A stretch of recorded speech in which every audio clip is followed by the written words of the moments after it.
Hey, it's been a while, but welcome back to Hope Folks for yet another episode. Before I introduce today's guest, I probably owe you a quick explanation for my disappearance. In one word, life. In slightly more detail, job applications, a few volunteering projects, and a couple of days in Cambridge where I had the honor of presenting my dissertation at the Student Conference on Conservation Science. Safe to say, it was a pretty humbling and slightly nerve wracking experience, which makes today's episode all the more fitting. Because our guest today is someone who never fails to remind me just how much there is to learn in this field. It's none other than Benjamin Tapley, Curator of Reptiles and Amphibians at ZSL. Every conversation I've ever had with Ben has been equal parts enlightening and mildly ego checking in the best ways possible. In this episode, we dive into his journey, the incredible work he's involved in, especially with the mountain chicken frogs, and yes, that's real animal, and some genuinely fascinating discussions around species recovery. We get into the tough questions too, like which species to prioritize, the realities of running ex-situ conservation programs, and what effective recovery really looks like. I finally got to ask him a lot of the questions I had been saving up, and I hope this conversation gives you some fresh insights and perspectives as well. As always, folks, I hope you enjoy this episode, and if you do, don't forget to share your feedback and suggestions. We are always looking to improve slowly but surely. See you on the next one. Thank you so much, Ben, for taking out the time. I understand you're really busy, but still taking out the time for the podcast. Thank you so much. It's a pleasure to get the opportunity to speak to you. Thanks for inviting me to speak. Perfect. Do you want to start with introducing yourself to the world? And since storytelling is a big part of the podcast, do you want to take us through your story and what led you to pursue what you're doing right now? Okay, so my name's Benjamin Tapley. I'm the curator of reptiles and amphibians at the Zoological Society of London.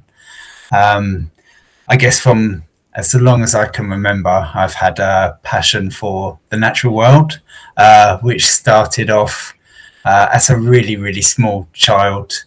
I was obsessed with hippos for some reason, but that passion developed into reptiles and amphibians very quickly. And I started off, keeping some reptiles and amphibians at home. Fortunately, my parents are really supportive of that. Um, Started off with frogs and the lizards, and gradually worked my way up to snakes. And I always wanted to study zoology. That's what I thought would be my calling. I wasn't particularly well suited to academia at school, shall we say. I struggled quite a bit, but I was determined to go into zoology. Um, and I really wanted to get a lot of field experience. I had this dream of working in the field with reptiles and amphibians, and in particular, I'd kind of really focused on going to Madagascar. It was a place I'd read about, since I knew it existed. I was really fascinated by the island and its wildlife. And so I got a job in a supermarket, stacked shelves during the night for quite a long time to save up to participate in a voluntary project there. And that was my first real experience of working in the field, which was fantastic, but also seeing how people are so dependent on nature. We did a lot of community conservation work, and just seeing how much the people we were working with depended on thriving ecosystems to survive. And that was a bit of a wake up call for me. I remember walking along the beach and I kicked what I thought was a stone. And actually, it was a green sea turtle's head. And I Whoa. was like, oh, that's not what I was expecting. And I think before I'd had that experience, I would have been outraged at the fact that someone had killed a turtle and probably eaten it. Hmm. But actually seeing how the people I was kind of interacting with were living, I could kind of understand why they might have done that. Yeah. Um, so that was a bit of an awakening for me, and that changed my perspective from wanting to just study animals to actually try and conserve them and work with people Hmm. to ensure they have future. So I then went and studied conservation biology at the University of Surrey Roehampton, and from there I went and did a master's at the University of Kent at the Durrell Institute of Conservation and Ecology, and landed my first job in herpetology at the Durrell Wildlife Conservation Trust. So I worked in their herpetology department for about 5 years. And that was incredible because I'd grown up reading Gerald Durrell's books. Yeah. I had become inspired about the role of zoos from reading about, Jersey Zoo and all of the great work it had been doing around the world, especially in Mauritius on imperiled reptile populations.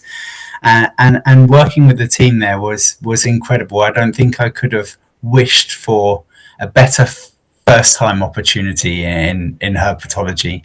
And whilst working there, I got to meet lots of people coming from all over the world working on threatened species. The training centre they have there was really, really inspirational. And I learnt as much as I did on the job as I did from engaging with people who passed through the trust during the time I was there.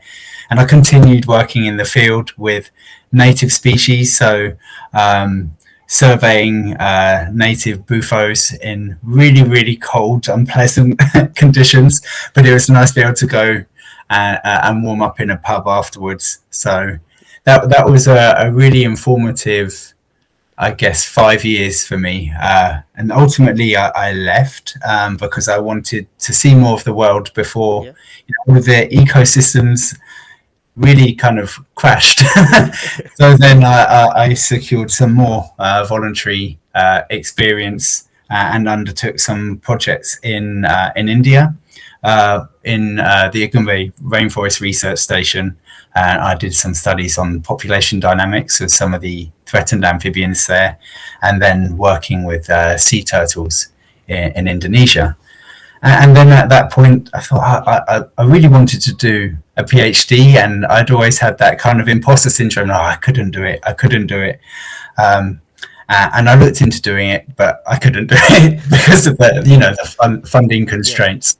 And then I saw a voluntary position for someone to work on mountain chicken frogs in the Caribbean with the Zoological Society of London.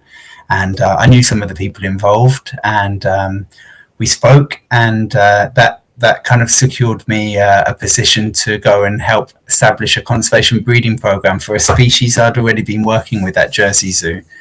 And that was an incredible 3 months, getting to work with some really different, I guess, under different circumstances. So seeing some of the constraints people face when working with captive populations of animals that I wouldn't have necessarily experienced from working in a zoo in Europe, and getting to see mountain chickens in the field, which was absolutely incredible. And then from that position, I applied for a position in the herpetology team at the Zoological Society of London, and secured that, and I've been there ever since. So 14 years now I've been working Yeah. in the herpetology team at ZSL, which is a dream come true for me. Absolutely incredible. Just curious, like, what would you say have your biggest learnings been from working at Durrell for like 5 years, being like pretty much your first job there? Oh, I guess my learning experience would have been that I wasn't as good at keeping reptiles and amphibians as I thought. I did well by the animals I had as a child, but Yeah. uh, then going to work along people that really knew what they were doing, I was like, oh gosh, I'm a bit out of my depth here. But I absorbed everything as much as I could like a sponge. I Mm-hmm. threw everything I could into it. And then um, just learning about how you decide which species to work with, how as working in a zoo you can make that contribution to species conservation. Yeah. I think that was the key learning experience for me, is that you can make a difference Yeah. by working with animals in human care. I mean, Yeah, like you mentioned about species conservation, and I believe that's something when people are visiting a zoo, they're not very much aware about. They want to Yeah, use that as an opportunity to explain the good reasons for having a zoo and what work yeah, goes behind zoos. yeah. I think when most people visit a zoo, let's face it, they're there probably for a day out with the Hmm. kids or the family. Their main motivation for visiting a zoo is not to see the weird and wonderful, the rare, highly threatened species. They want to see that charismatic megafauna Yep. that they see on the TV. But zoos are incredibly important. So, for example, we hold species that are extinct in the wild. So the fate of those species is dependent on zoos. That's just a small part of what we may do. And then, recently there have been several examples where extinct in the wild species have been returned to the wild and now they're breeding. So they've now their conservation status has improved. So there's that. There's holding assurance populations of animals, but also responding to catastrophic events that may happen in nature. So things like a disease outbreak where a population needs to be rescued, um, producing animals through conservation breeding programs that are suitable candidates for translocations, and then there's what I find really important is the research that can be undertaken in zoos. So, for example, we know so little about many reptiles and amphibians. That's Yep. my passion, and that's what I'm able to speak knowledgeably about. But we know so little about them, and so just by holding a population, we can learn so much about them. So a really good example of this is the mountain chicken frog Hmm. was previously, quite abundant in the Eastern Caribbean, but it was only when it came into zoos and it was bred in zoos that its reproductive biology was understood. And people working with it in Jersey Zoo at the time, they found that it was a totally new reproductive mode for an amphibian. So the mountain chicken frogs breed underground. They make a terrestrial foam nest. They kind of cool around these burrows. Yeah, when they produce the nest, they lay the eggs are laid inside the nest is like a giant marshmallow, and then the tadpoles hatch out inside this nest, and the female feeds them infertile eggs. Yeah, about every 7 to 10 days for about a month, Whoa. and then the tadpoles are metamorphosed underground, and then they leave the nest as little fully formed frogs, and that reproductive mode is unique to the mountain chicken frog, and probably we wouldn't know about it if we hadn't held the animals in zoos. And from several species I've worked on, we've been able to describe the tadpole for the first time or describe vocalizations, which can really aid people working in the field. So if you don't know, for example, in many tropicals, in many systems, the tadpoles might be more visible than an adult frog. An adult frog may Hmm. just come down from the canopy for a couple of days, breed, and then disappear again, and impossible to or very difficult to detect. But the tadpoles are present in the environment for much longer. So if you know what the tadpole looks like, that's a good way of saying Hmm. yes, that species is present. Likewise, if you know what it sounds like, that can aid you in monitoring a species in the wild. But it's also about validating methods that could be used in the field. So, for example, in Montserrat at the moment, they're manipulating the habitat to make it less favourable for the chytrid fungus, but still okay for the frogs, and using heated water baths to help, we hope, reduce levels of chytrid infections in mountain chicken frogs.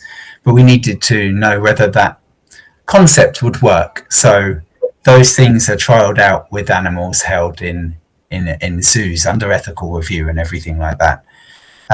So it's about developing, validating methods that can be used in the field, or even better understanding what might threaten a species. Hmm. So, for example, we with our partners documented the first case of lethal chytridiomycosis in Sicilian amphibians, and then developed treatment protocols for them. Again, with I guess taking that opportunistic chance when we found out an animal was infected with Chytrid on arrival.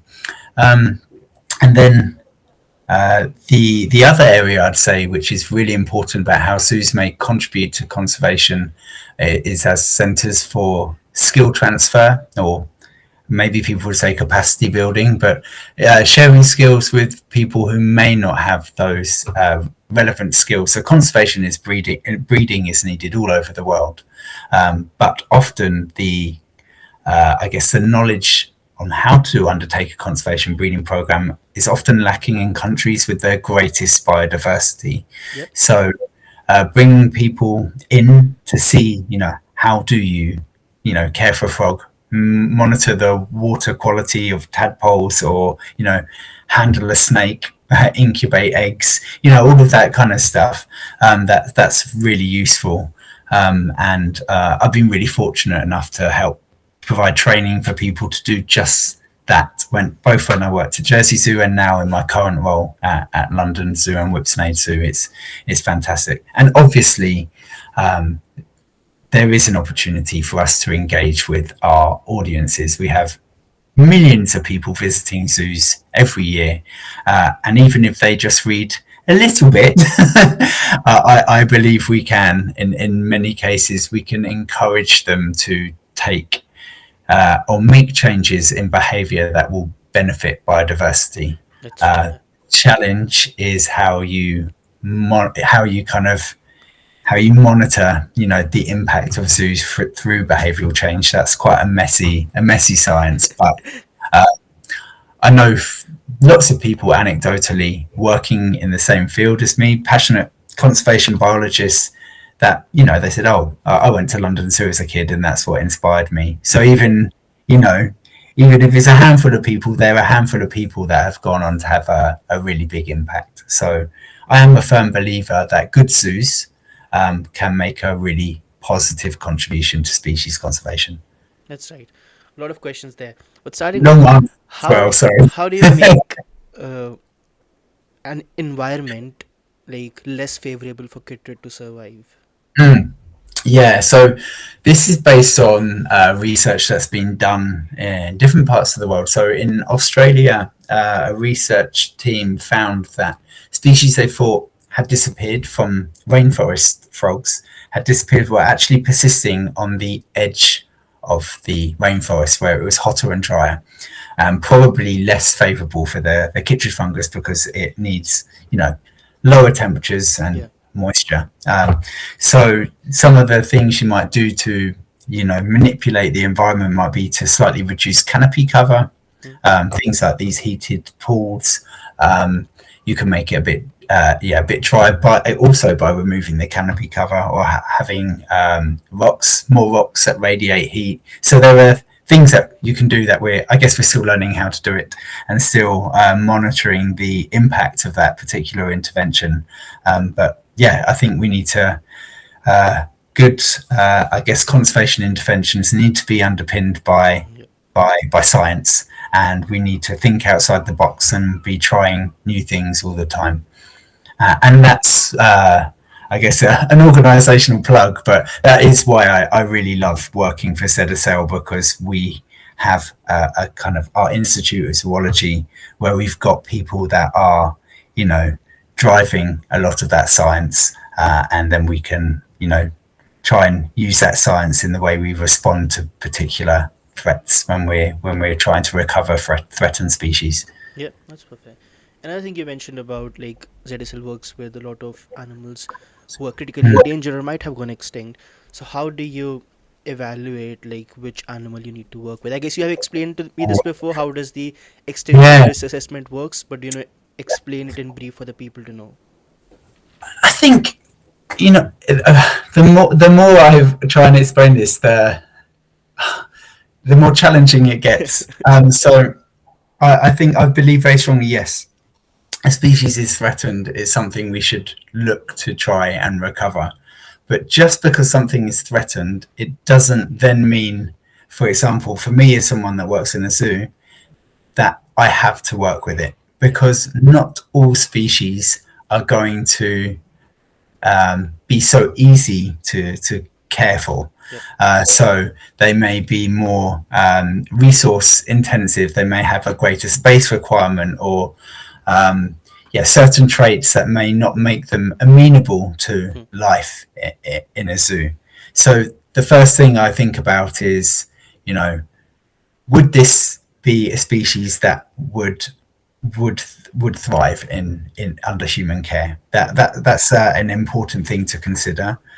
Whether there are other people I can work with, because we are much stronger if we collaborate Yeah. with other people. Um, what's the likelihood of success? I also think about political stability in the country of origin. Is it going to be something where we can look at safely being Yeah. able to to release an animal? I think about other other metrics for assessing a species might be cultural significance. If there's something that's really culturally significant to people, then maybe there will be greater local support for the conservation of that species. Or is this species a species that has a really important role in the ecosystem that nothing else is really filling? So, for example, the mountain chicken frog, it's a 1 kilogram frog. There were thousands and thousands of them. So that would have been a really important species for, pest control, for example. Um,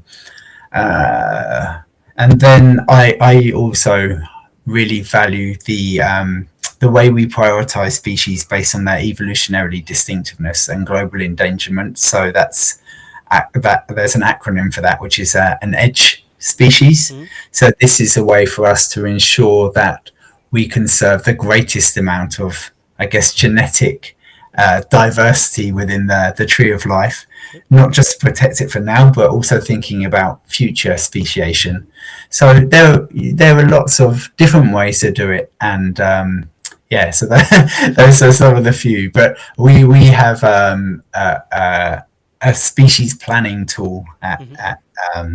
at the Zoological Society of London, which takes into account many of these different criteria, which helps guide decision making in terms of what we're going to work with and invest our resources in. Because it's a really horrible thing to say, but there are so many species that are threatened. Uh, we probably can't hope to work with them all and save them all. So we do have to, select, Yep. which is not a nice position to be in. Hmm. I'm just curious, like, does funding play a role there as well? Like, for example, choosing a species over the other, knowing that you can get more funding or easily get funding for the other. Do you think that's one of the factors that plays a role there?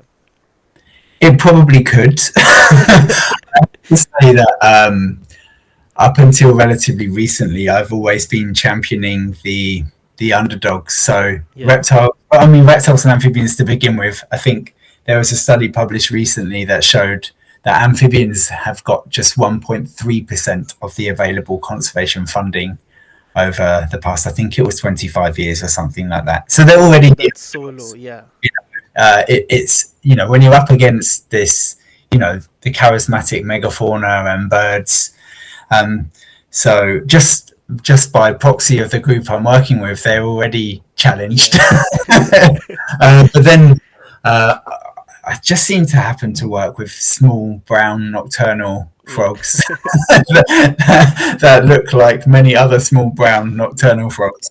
But I saw recently from working on the Darwin's frogs what that did in terms of the reach. It's such a beautiful, charismatic frog that immediately just grabbed the attention of the media, and I think it's probably easier to get funding for species that are visually Yeah. appealing to people. Yeah, unfortunately, that's But where I've been going all these years.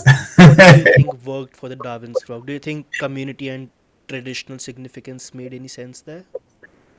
I think there's a few things to unpick here. The first is, every species, whether it's small brown and nocturnal Yeah. and very people know about it. Every species, if you look hard enough, there's always a good story to tell. There's Yeah, something yeah, unique, something really cool about it, and that's just the way it is. But the Darwin's frogs, I mean, it's not your typical frog because it's diurnal. yeah, It's bright green, got a pointed nose, and it's the only male kind of terrestrial vertebrate that gets pregnant. So it's got all of these things going for it. So I think that's like the perfect, scenario for working with a species where you want to get, especially attention from the media and potentially funding agencies as well. People want to work with something or support the work of something that's really unique, yeah. or people can identify with quite easily. And I guess it did get a lot of media attention as well, so that would have really Huge. helped. Yeah, Huge, yeah. I've personally not experienced anything like that before, and we've had some really cool discoveries before. For example, we did a massive amount of work on Chinese giant salamanders, and yes, that made really good, a few good headlines, but nothing compared to rescuing a population of Darwin frogs. that's crazy. But so apart from Darwin's frogs, you also work with Chinese giant salamanders, the big-headed turtles found in Yeah. Vietnam. What has been the most challenging species to work with when you're working with in a more zoo setting and not in a Okay, so wild setting? I guess that maybe if I could answer this from the zoo setting quite briefly, because I'd say that actually the big-headed turtles have not been a huge challenge. Chinese giant salamanders, they've not really been bred in zoos before, although they're farmed as a huge Yeah, yeah, industry yeah, yeah. in China. But that's because they divert natural streams into the Mm, farms, and so the animals are kind of housed under they're not natural conditions, but the yeah, waters, yeah, what they would experience in nature. So I guess the biggest challenge from an ex-situ perspective would probably be the mountain chicken frog. When you think of most frogs, they're quite small. They eat a few crickets, but the mountain chicken frog can leap meters, and they can eat a lot. So they're not the ideal, I guess, candidates for a conservation breeding program because of their relatively big space requirements for an amphibian anyway, and the amount that they eat, and because currently, we're unable to say we can mitigate the threat mm, that's kind of driving population declines. So actually getting them back to nature yeah, is a challenge. I would say, in terms of the most challenging species to work with in the field, I would say would be the Chinese giant salamander, because it is hugely economically significant, and I guess the farming industry was set up for to alleviate rural poverty. So we don't want to be undermining that. yeah, Uh, we want to find a balance, and finding, I guess, you know, being British and non-Chinese speaking, we can. It's a challenge to. I guess it's you don't want to be portrayed as someone that's yeah, going to the country and telling someone how they should do something. yeah. So um, I guess it's about providing, the scientific evidence and allowing people to make their own decision about what they do with it.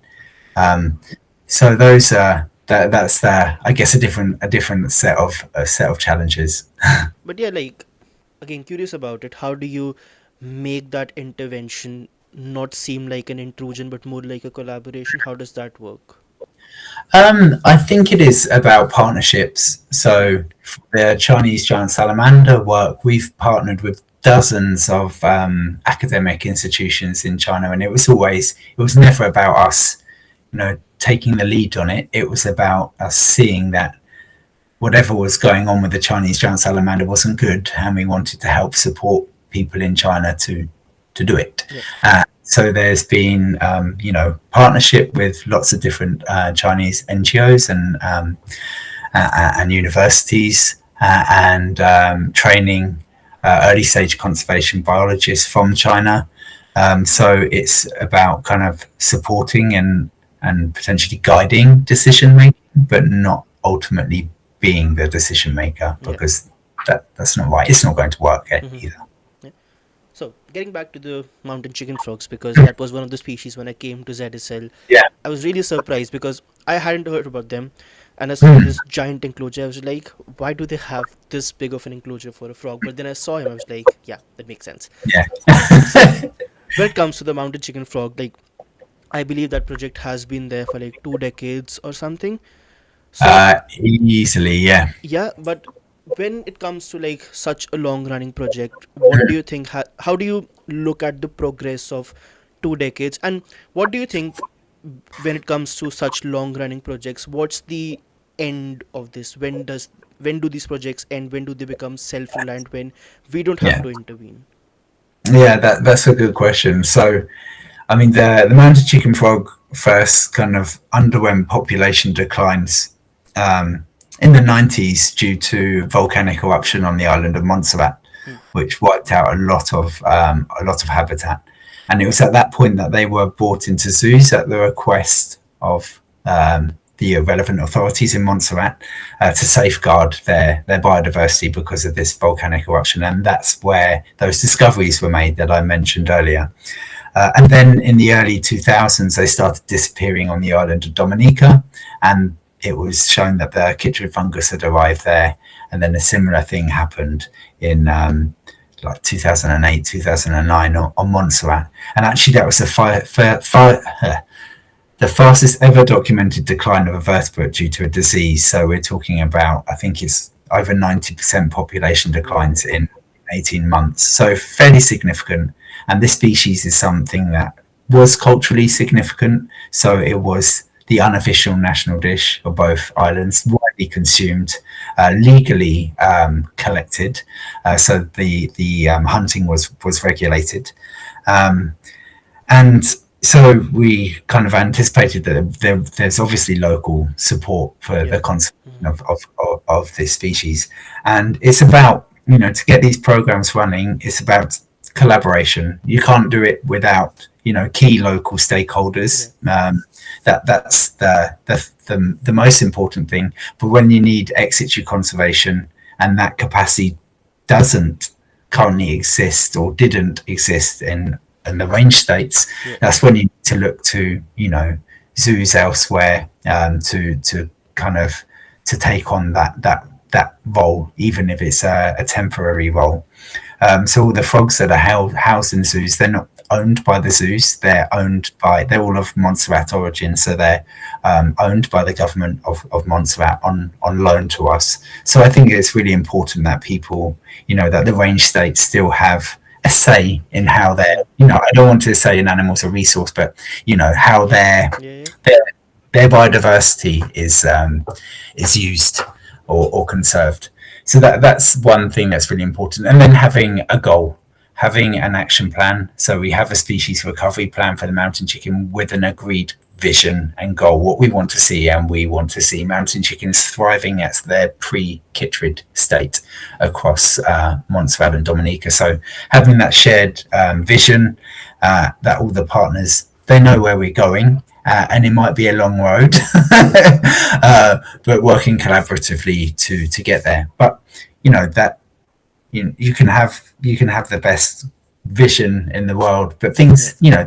things change. You might have another catastrophe, or a partner may no longer be willing to be involved. So there's got to be a level of adaptive management, especially when a project's running over a number of decades. Yeah. Or science may change. You might find out actually that conservation intervention is probably not going to be effective as this one. Hmm. And so you may have to change tact a little bit, but it's about clear communication between the different partner organisations and getting everyone on board to make sure that the right decisions are, that everyone's supportive of those decisions and get behind it.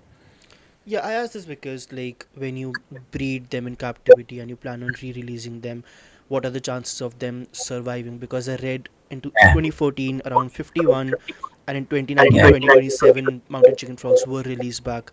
But when I read their current numbers in December, it's 21. So they are not surviving in the wild. So how do you think? that's Yeah. something you would be Well, overcoming.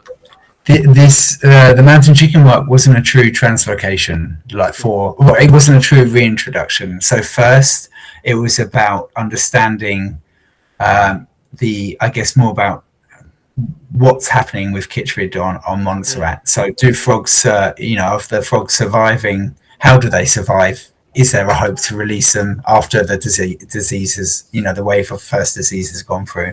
And what we found is that frogs persisted longer in the wet season because they weren't congregated around kind of small water bodies as they were in the dry season. So there was less direct contact between frogs. But the phase we're at now is it's not a reintroduction. So the Okay. animals are in a fenced area of semi-wild habitat. Hmm.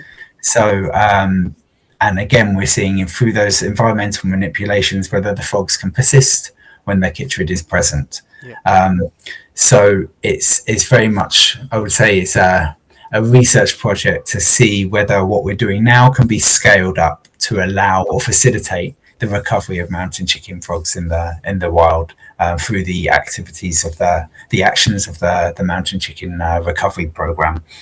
Um, so yes, the numbers there are less frogs than were released, but also we need to bear in mind the longevity of the mountain chicken frog. It lives about 6 years, so you wouldn't really, it's an average about 6 years. So Yeah. of the animals that were released in 2019, the way that I see it, if there's some animals that are still surviving, that's pretty good going. Yeah. Yeah. And like, have they been breeding in the wild as well? Like the No. semi PPE there. It's difficult to with the mountain chicken frog. You need to be quite careful about how much you intervene because they have this parental care behaviour. Yeah. Like actually checking and looking can be quite disruptive to the process. But to date we haven't seen any kind of uh, like large juvenile frogs in those habitats. That's not to say they're not there Hmm. because they're still Yeah. semi-wild habitats that are a decent size, but yeah, limited evidence for that. Right. And like, just curious, what's the rate of like a juvenile surviving to adulthood? For mountain chicken frogs in Yeah. in captivity in Right. under Like. human care. In the wild, I don't think we know. Okay. But in if animals are housed in zoos, it's pretty good. Yeah. There's a lot of nests that appear not to be viable once they're laid. Yeah. We don't know the reason for that, but once the animals have left the nest, it's they're pretty much all going to survive to adulthood. They're That's pretty hardy interesting. once they get to that stage. Yeah. Yeah. And do you think like you'll be breeding a lot of them in captivity and then releasing them or something, or do you think you since you know how to breed them in captivity, that's the stage you stop and then you go to the semi-wild area and learn how breeding can work there? Yeah, exactly. So there's finite capacity. So the frogs that are being held as part of the biosecure population. So this is a population where we feel comfortable that they've been managed in a way where they can be released into the wild. So they're held in isolation from other animals in the zoo. Right. So, for example, at London, we have a dedicated area for the mountain chicken frogs. The keepers work with them before they work with anything else. Yeah. They have PPE, gloves, overalls, disinfect anything that comes into the facility, anything that goes out, to make sure we're not there's a the lowest chance possible of introducing a novel pathogen into the wild. We don't want to be doing that. So because there's this finite capacity, they're managed by a European endangered species breeding program, an EEP, which is coordinated by Chester Zoo. Um, so they will dictate which animals we should breed from and Hmm. how many we should try and breed to make sure that we have a demographically and genetically healthy population. So we follow their recommendations in terms of of how many animals to breed, and the coordinator of that program will be in direct contact with its Durrell Wildlife Conservation Trust on the ground at Montserrat. They'll be coordinating together in terms of what are the requirements for the next phase of the release and so on. So it's a kind of a nice holistic approach to the Mm-hmm. population. We don't really isolate the ex situ from the in situ. It's Yeah. all managed as one kind of big plan. That's crazy. I can't imagine how much collaboration goes into it. Yeah, and it's really important that you have that collaboration and good communication. Yeah. People, updating as soon as we have the latest Mm-hmm. information. Ultimately, the dream would be that there wouldn't be a requirement to hold mountain chicken frogs in zoos, and that they would be breeding, Yeah. in those habitats on Montserrat, Yeah. because that would be better for everyone. That's true. Another question I had was, so I was reading this article by ZSL where you mentioned about how when you go about in the field, you can find a lot of newer species of amphibians and reptiles which people are not aware of, and it helps Yeah. conservation. So it's a good thing. But it's also heartbreaking to know that when you find a species, you get to know, oh, it's pretty much close to its extinction, so we need to save it as well, or to see if we'll be able to save it or not. So how does knowing something like that, knowing the reality of that situation, how does that shape your approach to conservation from a day-to-day basis? Mm. I guess there's a couple of things to think about there. One is, I guess, knowing that it makes me want to have really robust decision making. So Yeah. when we identify a species to work for, I want to make sure it is a species and not a complex of lots of different Yeah. species. So the Chinese giant salamander, for example, when we began working on that, it was known that there were some genetic differences between river basins. Not that, as it turns out, there are up to 7 to 9 different species. So that makes it Hmm. very hard to you think about the conservation, the unit you want to conserve. Um, but yeah, it's depressing, and it's been incredibly exciting to. I wouldn't say we discovered a new species, because local people have probably already kind of made that discovery centuries ago. But describing a species as new to science, when you know it's threatened, it's quite sobering. But what we don't kind of stop there. By naming it, it now has a name. So then, and a species with a name can be assessed by the IUCN. So often, many of the species we've described as new, we've then gone on to work with the IUCN Amphibian Red List Authority to assess them, Yeah. and then hopefully then they could be incorporated in policy, or that kind of thing. So their conservation journey is just beginning. Yeah. Um, but I think it's important that you, at least if you're someone that works to describe species as new to science, that you kind of do that little bit extra work to try and at least document what the threats may be, where it may occur, and then hopefully try and work with the Amphibian Red List Authority to try and assess its extinction risk from the get go. Interesting. So something else I just want to know your views on. So, for example, you just found a species. It's good from a conservation point of view, right? But for some people, like they really want to explore and see, oh, like this species is pretty close to its extinction, so I want to go and take a photograph handling this animal or not. And this relates to the galaxy frog post you made recently about the Yeah, impact it has on animals. So, do you think yeah. like being happy about knowing a species, like we know about a species that's pretty close to the extinction so we can really save it, but it also puts the species at a risk considering the media or Yeah, digitized era we live in? yeah, yeah. I think it's a tricky balance to find. So with the galaxy frog, the issue wasn't that. I mean, fine, taking a photo, handling an animal quickly is it's going to disturb the animal, Yeah. but it's probably not going to kill it. Yeah. Probably not going to push the species over the edge. The issue with the galaxy frog was the destruction of the microhabitat, which meant that that those frogs were no longer able to survive in that area. So I think it's about always trying to minimise our impact. So I'm not here to tell someone you can't take a photograph Yeah. of that, Yeah. Yeah. that threatened frog. But what I could advocate for is that someone they're as minimally invasive as possible, whilst they are taking that photo, and that they try and think of the animal first. Yeah, that's true. Yeah. Interesting. Since we are heading pretty much to the end of the podcast, another question I had was, so you emphasize a lot about the importance of training earlier career conservationists. So, when you look at or meet a lot of earlier career conservationists, what do you think is the most underrated skill that people are missing but they should be focusing on? Oh, I mean, that's a really hard question. I would say it's not necessarily a skill, but for a lot of the early stage conservation biologists I've worked with, I would say the one thing that they're often lacking is confidence. Huh, Um, interesting. yeah, where sometimes that may be cultural if they're living in a very hierarchical society. Or it could be sometimes there could be, it could be because of gender and what they've been exposed to, kind of growing up. It really depends on the person, but by and large often it's I would say it's confidence. And everyone I work with has the passion, but there's a lot of self-doubt.